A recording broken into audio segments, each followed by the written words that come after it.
Hola, sé bienvenido a este nuevo tutorial. Existen ecuaciones cuyas gráficas no necesariamente son líneas rectas. A este tipo de ecuaciones o de funciones que tienen estas ecuaciones se les denomina ecuaciones no lineales o funciones no lineales. Para graficarlas se sigue el mismo procedimiento que con las ecuaciones lineales, como lo vimos en el video anterior. Sin embargo, como las gráficas a obtener no son líneas rectas, a veces es necesario obtener mayor número de puntos para poder llegar así con mayor exactitud a la forma exacta de nuestra función. En este tutorial aprenderemos algunos tips para lograr conseguir este objetivo. Para ello, he preparado 3 ejercicios clásicos que nos permitirán comprender de una mejor manera la gráfica de funciones de ecuaciones no lineales mediante la utilización de tablas de valores. Acompáñenme.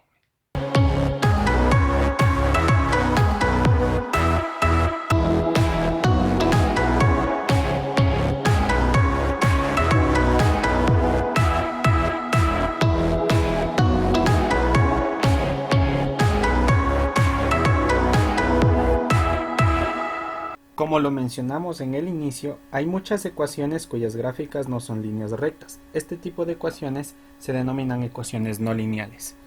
En este tutorial realizaremos la graficación de 3 ejercicios modelo de ecuaciones no lineales, una cuadrática, una inversa y una de valor absoluto. Empecemos. Cuando nosotros vamos a graficar una función cuadrática, en este caso f de x igual a x cuadrado menos 4, procedemos de la misma manera que en las ecuaciones lineales. Seleccionamos algunos valores de x, es decir, determinamos algunos valores para la variable independiente, en este caso desde menos 3 hasta más 3, con la finalidad de tener una gráfica en todos los cuadrantes posibles del plano cartesiano. Y de esta manera determinamos los valores correspondientes de y. Para ello necesitamos evaluar la función con los valores de la variable independiente. Para el primer caso, que es menos 3, al ser evaluado en la función sería menos 3 al cuadrado menos 4. Menos 3 al cuadrado es más 9 porque menos por menos es más. Menos 4 es más 5. Este valor de más 5 para la función f de x es y. El valor de nuestra coordenada es menos 3 en x y más 5 en y. Procedemos de idéntica manera para todos los casos. Reemplazamos el valor de la variable, en este caso menos 2, al cuadrado menos 4 es más 4 menos 4 y eso nos da 0 para nuestra segunda coordenada. Repetimos el procedimiento. Menos 1 al cuadrado, que es 1, menos 4 es menos 3. Para la tercera coordenada, menos 1 en x, menos 3 en y. Con 0 procedemos de la misma manera, esto con la finalidad de que nuestra función pase por el origen o haga su paso sobre el eje, en donde el origen sería un punto de referencia, y así lo sustituimos. 0 al cuadrado es 0 y por lo tanto menos 4 es menos 4. Lo mismo para más 1 al cuadrado, que es 1, menos 4 menos 3. Para más 2 al cuadrado, que es más 4 menos 4, nuevamente 0. Y finalmente más 3, que es 9 menos 4, que igual es a 5. De esta manera hemos obtenido nuestros valores de nuestra variable dependiente en función de los valores de nuestra variable independiente x. Como ven, hemos obtenido 7 puntos de coordenadas y procedemos a la graficación. Colocamos nuestras coordenadas en la gráfica y obtendremos un gráfico de este tipo. Como vemos, empieza desde el lado izquierdo. Cuando x vale menos 3, y vale 5. Cuando x vale menos 2, y vale 0. Cuando x vale menos 1, y vale menos 3. Cuando x vale 0, y vale menos 4, y luego la gráfica empieza a crecer nuevamente. Cuando x vale 1, y vale menos 3, cuando x vale 2, y vale 0, y por eso se ubica sobre el eje de las abscisas. Luego cuando x vale 3, y vale 5. Si nosotros continuáramos reemplazando valores, y luego del más 3 en la variable independiente, nosotros ubicaríamos para x igual a 4, nos daríamos cuenta que y sería 12. Es decir, se ubicaría mucho más arriba de nuestro gráfico. Es decir, 6, 7, 8, 9, 10, 11, 12 hacia arriba. Y como vemos, la gráfica va creciendo cada vez mucho más, alejándose del origen. Cuando x vale 5, si hiciéramos que nuestro valor de x valiera 5, que estaría por acá, y valdría 21, yéndose mucho más arriba. Con esto observamos que esta gráfica crece de manera consistente, alejándose del origen, y que es una función muy clásica, cuadrática por tener un grado 2 de exponente en su variable independiente para la función. Continuamos con nuestro siguiente ejercicio. Nuestro ejercicio 2 es una función inversa. Una función inversa, pese a que su variable no presenta un valor diferente a 1, por ser un denominador, cuando x sube como numerador, su valor del grado de exponente sería a la menos 1. Eso hace que no sea lineal. Veamos qué sucede con este ejercicio. Como vemos, nos pide graficar la función f de x igual a 1 sobre x, que como dije antes, esto es una función inversa. Debemos hacer las siguientes consideraciones. Primero, observamos nuestra función y vemos que x, al ser un denominador, podría presentar condiciones. Y la condición clásica para un denominador es que el denominador no sea 0, ya que la división para 0, es decir, en este caso, si x valiera 0, 1 dividido para 0 no está definido. Al no estar definido, eso es una condición. Entonces debemos tomar en cuenta la condición de que para este ejercicio x puede tomar cualquier valor diferente de 0, ya que en 0 mismo la función no estaría definida. En otras palabras, cuando x vale 0, si es que llegase a valer 0, la función simple y llanamente no transita por ese punto.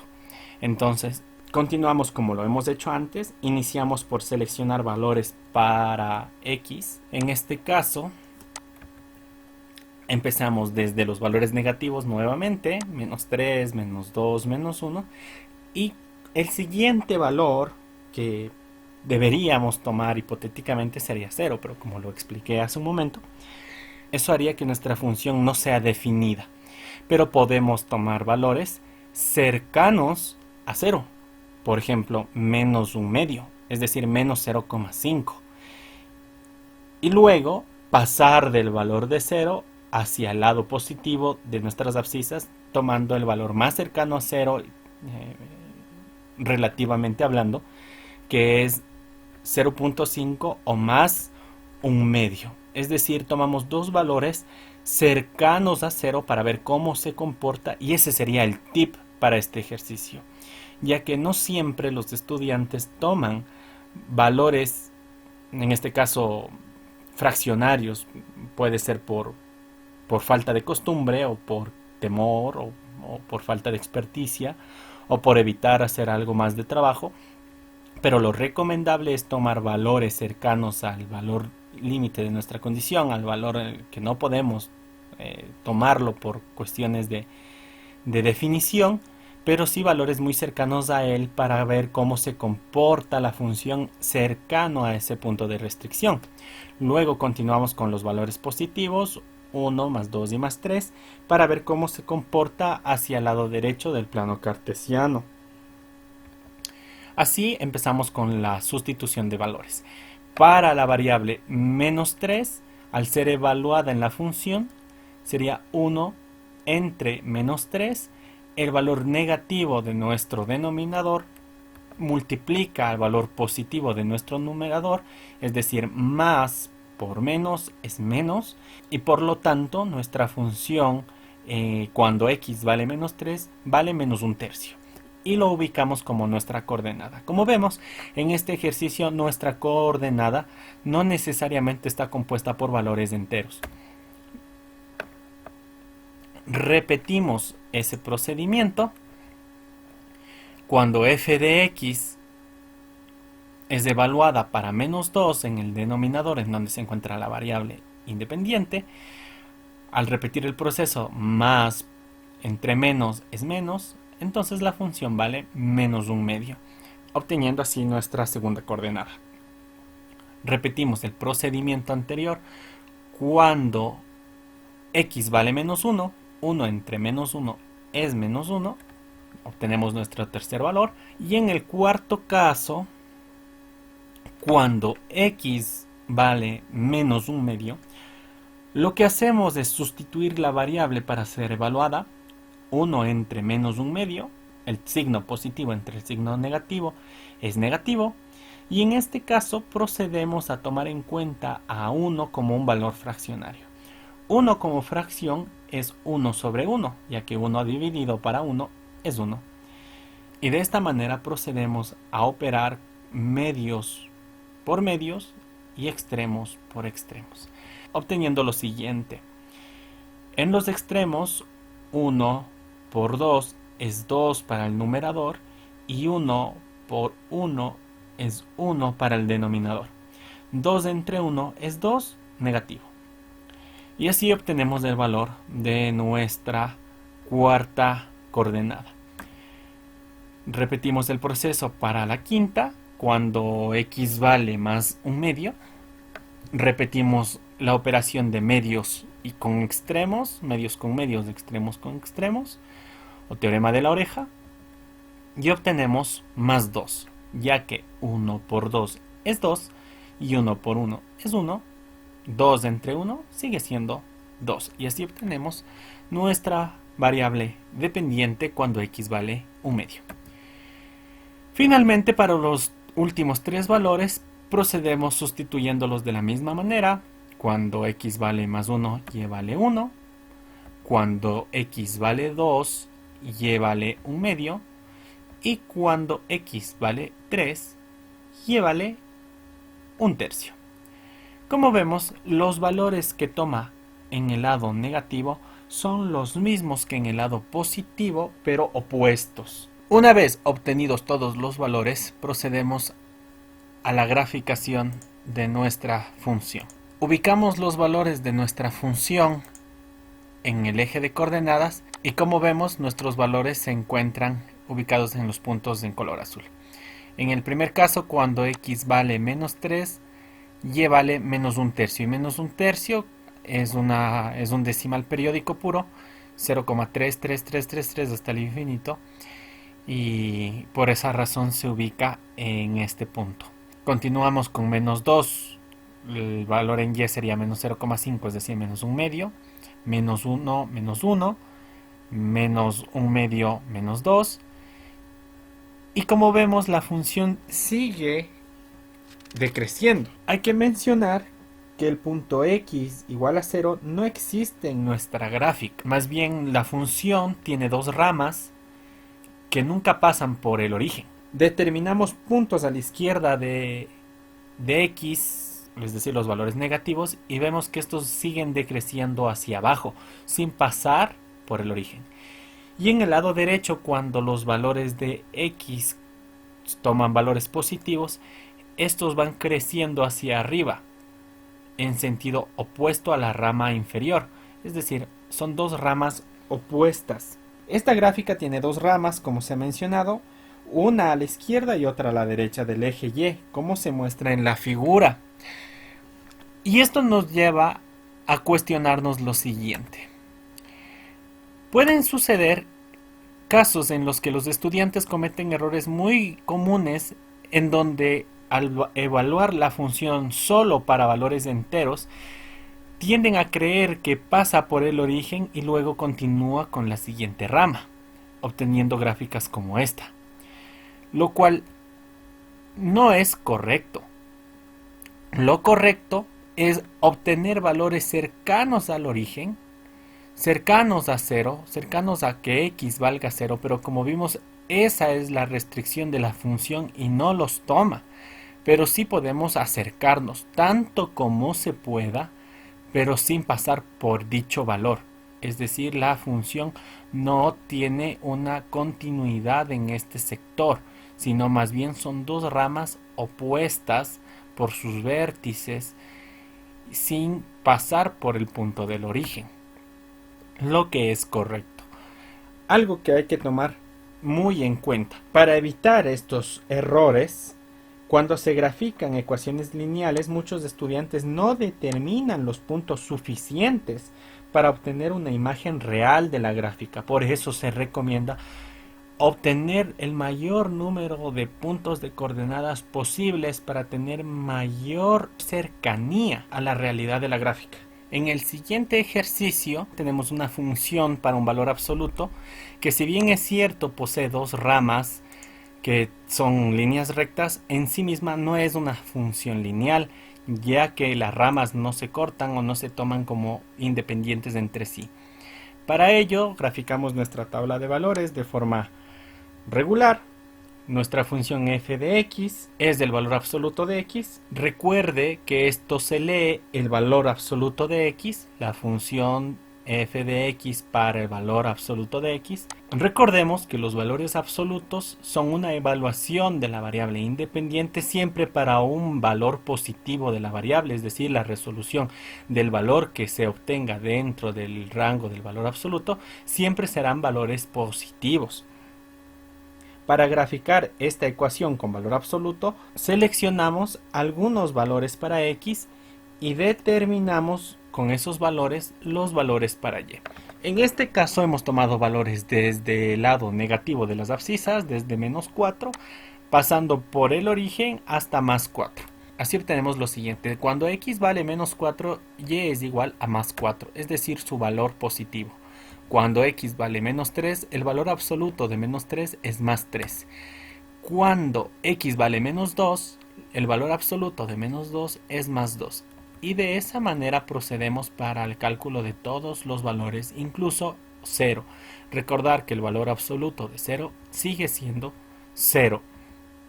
Así obtenemos nuestros puntos de coordenadas y procedemos a la gráfica. Como vemos, se grafica una función de dos ramas, pero que se unen en el origen, ya que si tomamos en cuenta dicho valor, cuando x vale 0, y vale 0, es decir, el punto centro, el punto de origen, la característica principal de esta gráfica, que es una V perfecta cuyo vértice se une en el origen, vemos que los valores para las ordenadas siempre serán positivos, es decir, los valores que toma y siempre serán positivos. 1, 1, 2, 2, 3, 3, 4, 4, independientemente de los valores negativos que va tomando la variable independiente, propiamente dicho, ya que el valor absoluto de cualquiera de los valores que pueda tomar x en el lado izquierdo siempre tendrán un recíproco positivo en la ordenada. De esta manera llegamos al final de nuestros ejercicios, sin antes hacer un recuento de la importancia de aprender a graficar estas funciones, ya que en la vida práctica las vemos en todo momento. Por ejemplo, en esta gráfica nosotros podemos observar cómo se comporta una lectura de frecuencia cardíaca en un electrocardiograma, en donde la función voltaje en función del tiempo tiene picos cuadráticos y también valores lineales, tanto para presión sistólica como diastólica. En nuestra vida diaria están involucradas y son importantes.